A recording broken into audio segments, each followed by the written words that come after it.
The trowel rings once, sharp as a coin dropped on stone.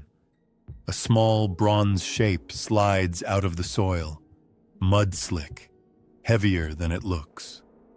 12 faces, 12 round windows, each a different size. Little knobs on every corner like stars caught mid-spark. No inscription, no label, just a perfect piece of intention that refuses to explain itself. It is a Roman dodecahedron, the empire's neatest riddle. Turn it in your hand, and the light performs. Line up 2 holes, and the world beyond snaps into a circle. Twist a breath, and that circle dwindles to a pin of brightness. Each face is a pentagon, each opening a different diameter, the edges finished with fine concentric rings. Outside, the metal is careful and clean. Inside, it is rough, as if the maker expected only light and curiosity to live there. Begin with the body of facts. Most known pieces are copper alloy castings, small enough to rest in a palm, yet substantial enough to anchor thought. They range from a few centimeters across to something close to a small orange. At every vertex, a rounded knob interrupts the geometry and invites touch. Their map is just as striking. They cluster far from Rome's monumental core, thick through the provinces of Britannia, Gaul, and Germania. In Italy's frescoes and statues, they are absent. In the inscriptions that outlived empires, they are unnamed. The silence is not a whisper, it's a shout. If this object had been common gear or household furniture, it would have left a trail of images and words. Instead, we have artifacts without captions. That is where the guessing begins and why it never ends. One tidy proposal imagines the dodecahedron as a sighting device. Peer through a small aperture toward a larger one opposite, align the edges, and estimate distance to a standard target. It's elegant. It explains the graduated holes. But it stumbles on 2 points. There are no calibration marks, and no 2 examples are quite the same. Precision instruments love standardization. These pieces love variation. Another theory lights a candle. Place a flame inside and the bronze becomes a lantern that throws rings of moving light.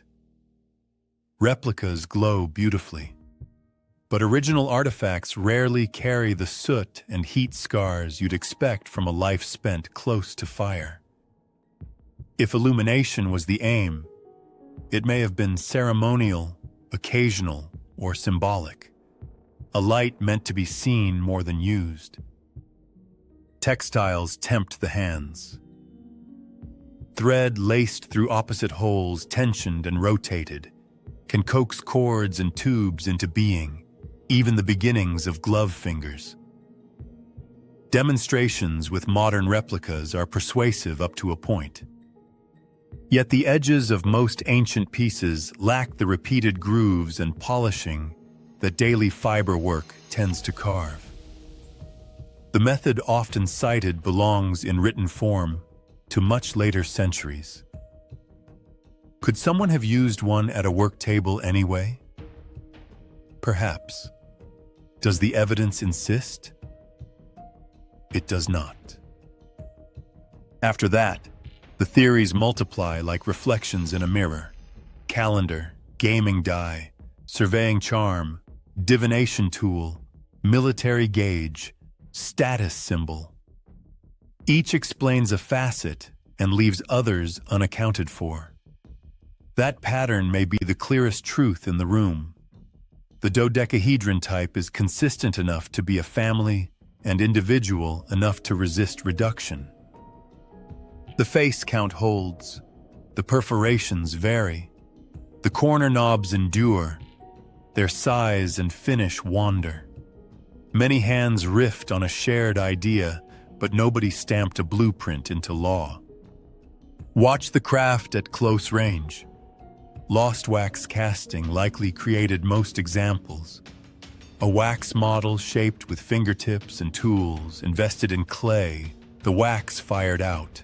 The molten metal poured in, the mold broken to free a single, unique casting.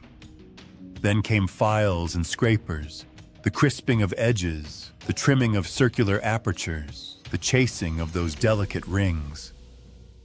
Finally, the knobs, cast with the body or soldered on, were brought to a tactile roundness. The result is a small theater of decisions. Nothing on it says mass issue. Everything says made to be seen. There is even a cousin off to one side of the family. A Roman icosahedron, 20 faces, same spirit of perforations and knobs. If the dodecahedron were a strict device with one mandatory function, a different polyhedron would be a blunder. If instead these were symbol objects, things meant to impress, to represent, to belong to gestures as much as to hands, then variation is a feature, not a flaw. So what did they mean? And to whom? Look again at the map. The northwest provinces were not a blank canvas awaiting Rome. They were braids of Celtic languages and local rites threaded through roads, taxes, and law. In such places, an emblem Rome never wrote down could flourish, half frontier fashion, half sacred sign. Picture a wayside shrine along a military track. A priest raises a staff capped with bronze geometry. Sunlight skims the knobs. Holes flash and dim as the piece turns. Or set one on a household shelf with oil, grain, and a small cup of wine. A traveler touches it before the road. A child counts its faces. An elder understands without speaking. The contexts we do have nudge in that direction. Some pieces come from military sites, others from public buildings, a few from graves. None carry instructions, none are paired with a stamped tag that says property of cohort 4. They behave like objects that mattered locally and personally. They seem to have been kept, not consumed, handled, not worn down. Philosophy lends a shadow of meaning. In ancient thought, the dodecahedron could signal the cosmos.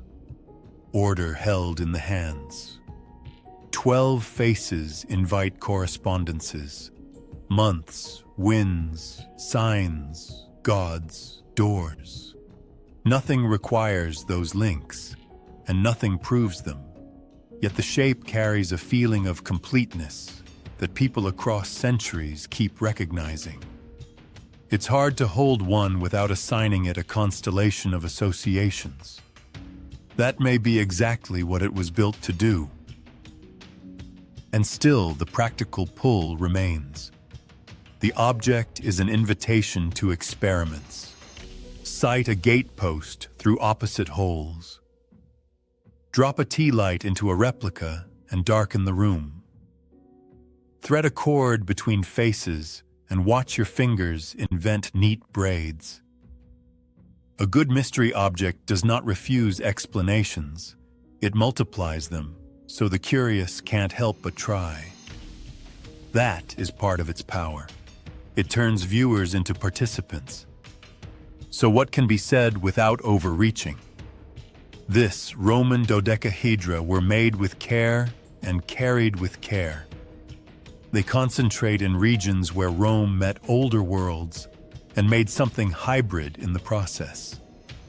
They were not standardized enough to be state tools, nor universal enough to be everyday household items. They live exactly where memory tends to vanish, in the space between private meaning and public silence. Imagine one last scene, not a museum case, but motion and breath. Dusk gathers, torches curtsy in a breeze. A figure steps forward, a staff crowned with bronze geometry held high. The object turns and throws a net of light across watching faces. Children reach for the pattern. The elders do not. The moment passes and the piece settles into shadow, now ornament, now emblem, now quiet. What it is depends on the story you bring to it and the story you take away. Centuries unspool, roofs fail, gardens return to scrub. A shelf tilts and the bronze rolls into a crack. Earth takes it, keeps it, forgets it. One morning a volunteer kneels in a field where a courtyard once rang with feet. A careful scrape, a careful brush, and an edge of geometry stares back. 12 planes climb into daylight. The same questions climb with them. Hold that weight again. Feel the corners softened into stars. Watch the light frame and unframe the world through each round window. If a single object can summarize the pleasure of not knowing, it is this one. It sends us looking, not for the answer that ends the conversation, but for the angle that shows something new. Perhaps that was always the point. Not a tool for solving the world, but a device for noticing it. There is a sentence the missing inscription might have carried. Not a label or a manual, but an instruction simple enough to cross languages and empires. Choose a window. Find your alignment. Look. The rest is light, patience, and the understanding that some meanings are made together, object, hand, and time, every time we lift a mystery into view. If you enjoyed this journey, hit subscribe, share your theory below, and join us next time on Vault of Forgotten Mysteries, where the past is never quite finished.